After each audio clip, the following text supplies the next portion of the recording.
I'm Tanya Williams, Chief of Everything at Digital Conversations.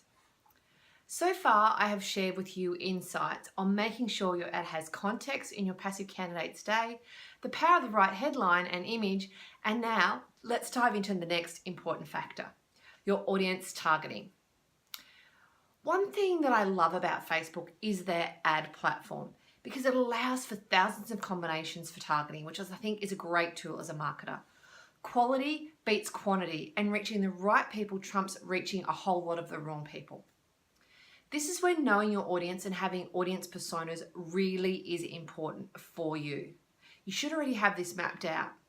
What you want to do is get specific and target based on demographics, location, even down to postcodes, personal interests, job titles, and any other relevant info.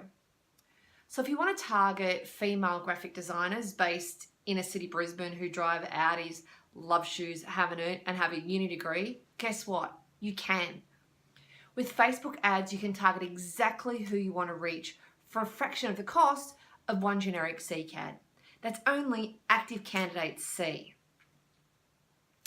I suggest doing some A/B tests and see what you get from both, and look at your cost per click to determine where you should focus your ads in the future. The results will vary across industries and locations, but it's worth the time and the effort to potentially save a lot of money on job boards and also brand your business at the same time.